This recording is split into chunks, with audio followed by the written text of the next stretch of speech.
नमस्कार मित्रों, आपका हमारे चैनल दीपक जीएस एकेडमी पर बहुत बहुत स्वागत है। मित्रों, हम लोग पीजीटी भूगोल के सिलेबस को स्टार्ट किए हुए हैं। इसमें हम लोगों ने 2 वीडियो बनाए जिसमें आपका पृथ्वी की उत्पत्ति के संदर्भ में रहा है। इसके अलावा आज ये तीसरा वीडियो है। इसमें हम लोग पृथ्वी की उत्पत्ति से संबंधित द्वैतवादी संकल्पना को देखेंगे। मित्रों, यह सीरीज बिल्कुल मुफ्त है। आपको वीडियो और पीडीएफ पूरी तरह से फ्री में उपलब्ध करवाए जा रहे हैं।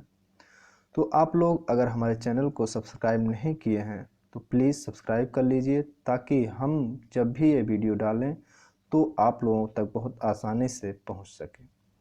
ठीक है मित्रों, चलिए स्टार्ट करते हैं आज का अपना ये वीडियो। मित्रों, आप लोगों के सामने जैसा कि है द्वैतवादी संकल्पना। इस विचारधारा के अनुसार ग्रह का निर्माण एक तारे से अधिक खासकर 2 तारों से हुई है। इसके पहले हम लोगों ने देखा था अद्वैतवादी, यानी कि अकेले एक किसी तारे से पृथ्वी की उत्पत्ति के संदर्भ में हम लोगों ने देखा था। यहाँ पर जो है एक के अलावा यानी कि 2 हो या 2 से अधिक तारों के द्वारा जो उत्पत्ति हुई हो, उससे संबंधित जो सिद्धांत है उस पर हम लोग इसमें देखेंगे। ऐसा पहला सिद्धांत जो है ये चैम्बरलिन की ग्रह अणु परिकल्पना है।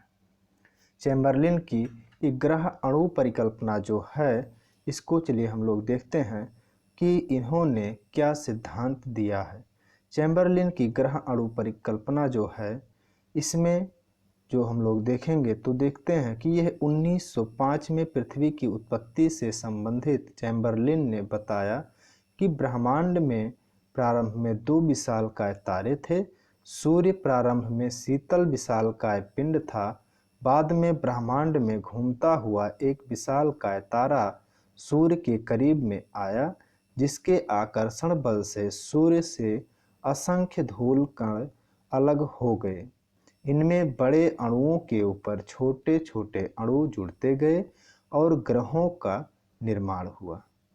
ठीक है मित्रों, इसके अलावा जो है जो मूल तारा था यानी कि सूर्य, वो उसका अवशिष्ट भाग सूर्य बना।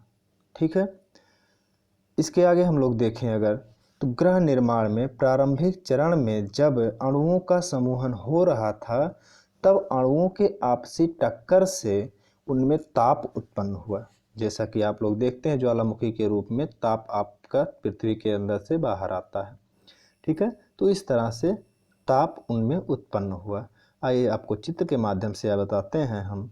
देखिए, इनका कहना है कि प्रारंभ में सूर्य का जो ये भाग है आज हम लोग देख रहे हैं, ये प्रारंभ में ठोस विशालकाय पिंड था जो कि ठंडा था। इसके पास एक और बहुत बड़ा विशालकाय पिंड आया।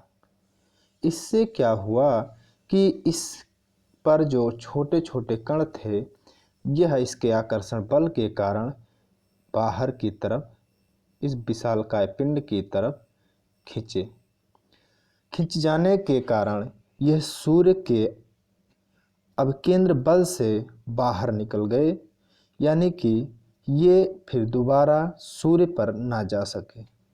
इस तरह से ये जो पदार्थ बाहर निकले हुए थे, इनमें जो बड़े बड़े अणु थे, ये नाभि के रूप में कार्य किए और नाभिक के रूप में कार्य करने के साथ इन पर जो छोटे छोटे कण थे वो चिपकते गए और चिपकने के दौरान ये एक विशालकाय पिंड के रूप में निर्मित हो गए, जो बाद में ग्रह कहलाए।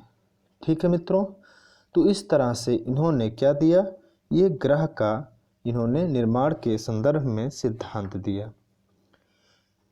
इसके अलावा अगर हम लोग देखें तो इन्होंने इस सिद्धांत को और भी कुछ जगहों पर लागू करने का प्रयास किया था। इस सिद्धांत के द्वारा चैम्बरलिन ने पृथ्वी की उत्पत्ति, उसकी संरचना, वायुमंडल की उत्पत्ति, महासागर एवं महाद्वीपों की उत्पत्ति की भी व्याख्या करने का प्रयास किया था। ठीक है मित्रों, तो इन्होंने जो भी बताया इस सिद्धांत से तो ऐसा लगता है कि हाँ ऐसा हुआ होगा।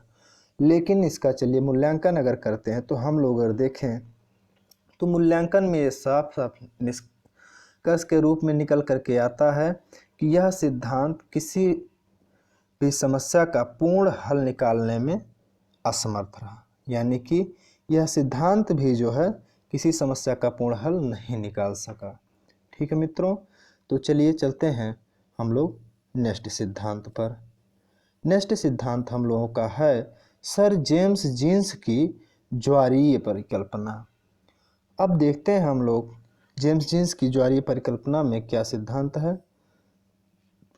सर जेम्स जीन्स ने जो परिकल्पना दिया उसके अनुसार हम लोग देखेंगे अगर तो यह सूर्यमंडल की उत्पत्ति के संदर्भ में अंग्रेज विद्वान जेम्स जीन्स ने 1919 ईस्वी में ज्वारीय परिकल्पना का प्रतिपादन किया, जिसे अन्य सिद्धांत आधुनिक सिद्धांतों की अपेक्षा अधिक समर्थन प्राप्त है।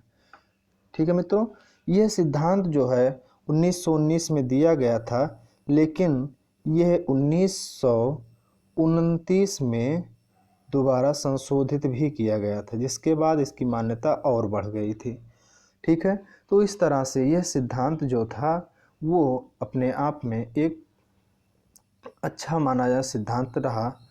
तो इसको अगर हम लोग चित्र के माध्यम से देखें तो देखिएगा आप लोग, यहाँ पर इन्होंने माना कि सूर्य जो है यह इस रूप में था, एक गैसीय गोला था।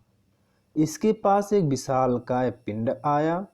यह विशालकाय पिंड जो है इस पर अपनी तरफ आकर्षण बल लगाया। इसके आकर्षण बल से ये जो सूर्य का गैसीय गोला है इसमें से कुछ गैसीय भाग गोला श्रृंगार के रूप में ऐसे इसकी तरफ विशालकाय पिंड की तरफ आकर्षित हुए।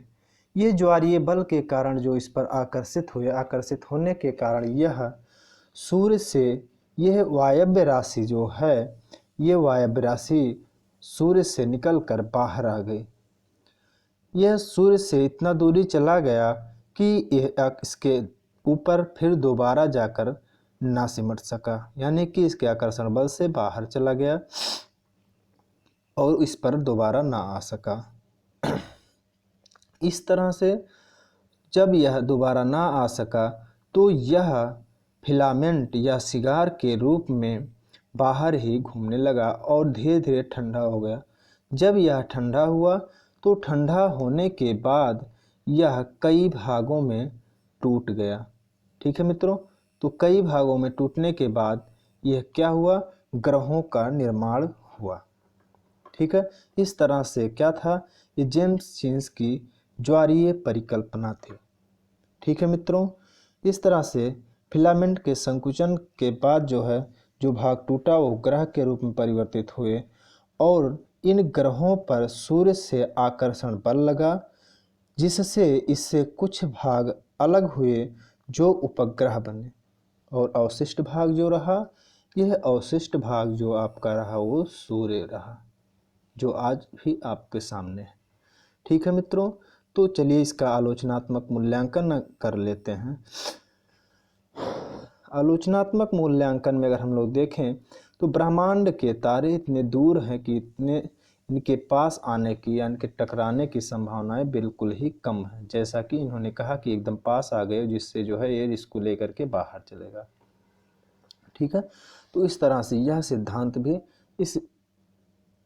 इस जो है तर्क पर क्या हुआ, आलोचना का शिकार हुआ, आलोचना की गई इसकी। तो चलिए आगे देखते हैं हम लोग लिटलिटन तथा होयसल का सिद्धांत। मित्रों, यह सिद्धांत बहुत ही ज़्यादा इम्पॉर्टेंट है।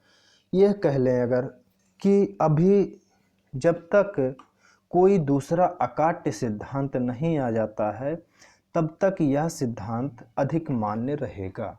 तो आप लोग इस सिद्धांत पर विशेष ध्यान दीजिएगा और याद भी रखिएगा। तो चलिए देखते हैं लिटलिटन तथा होयसल का सिद्धांत। यह 1939 में आया। ठीक है मित्रों, तो 1939 में यह सिद्धांत आया।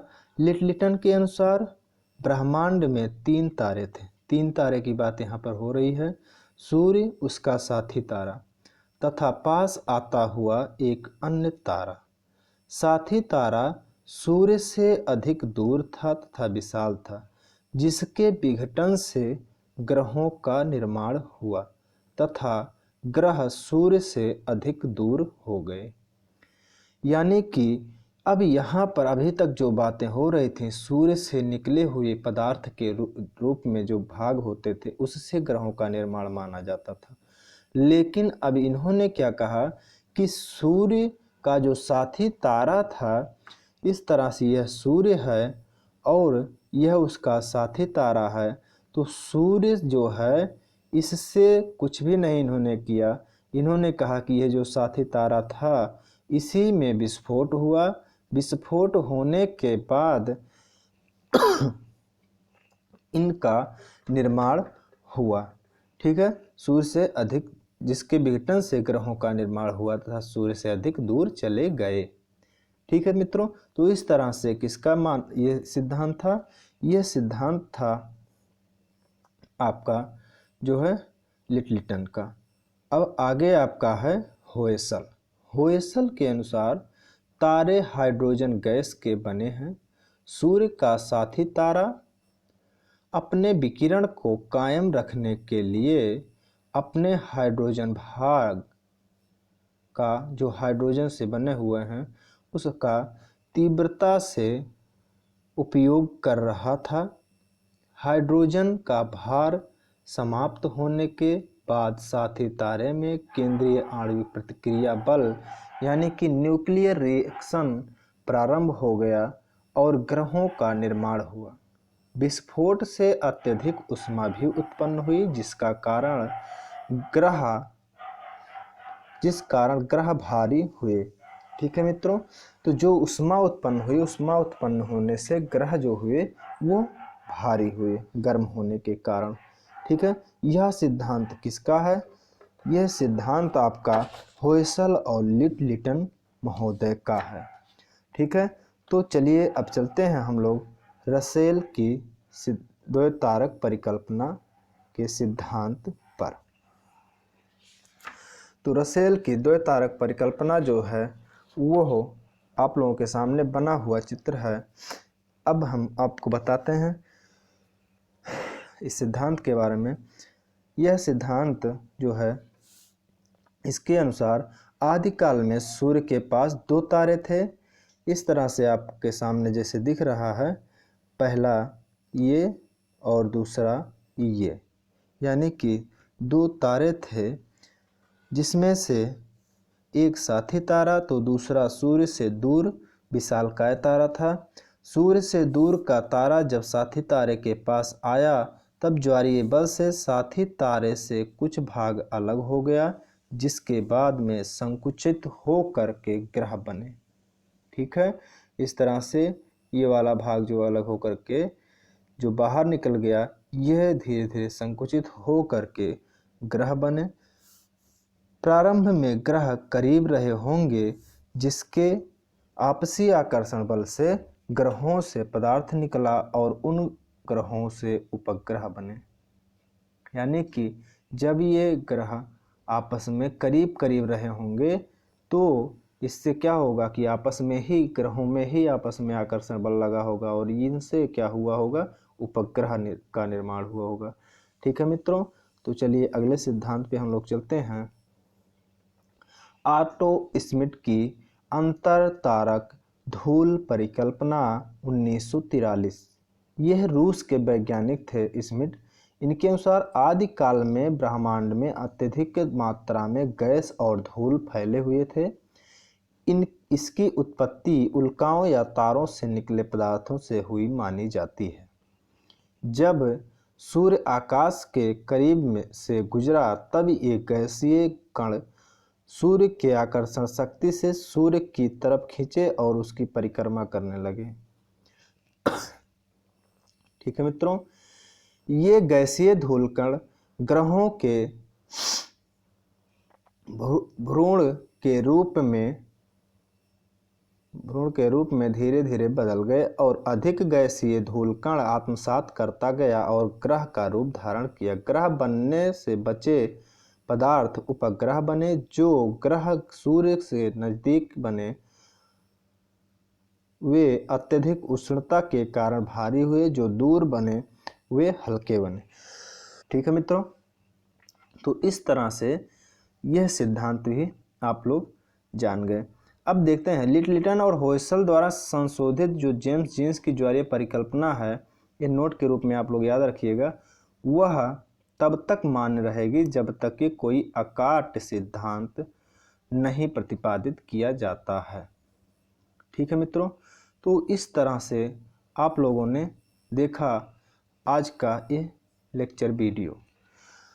मित्रों, उम्मीद करते हैं कि आप लोग इसमें समझ गए होंगे। अब हम आप लोगों से आज की वीडियो में क्वेश्चन करते हैं, इसका अगर आप लोग उत्तर देंगे तो हमें बहुत खुशी होगी। तो मित्रों, आज का क्वेश्चन है कि द्वैतारक परिकल्पना किसने दिया था? द्वैतारक परिकल्पना किसने दिया था? तो आप लोग इस क्वेश्चन को कमेंट बॉक्स में कमेंट जरूर करिएगा। ठीक है मित्रों, तो आखिर तक वीडियो देखने के लिए आप लोगों को बहुत बहुत धन्यवाद। नमस्कार।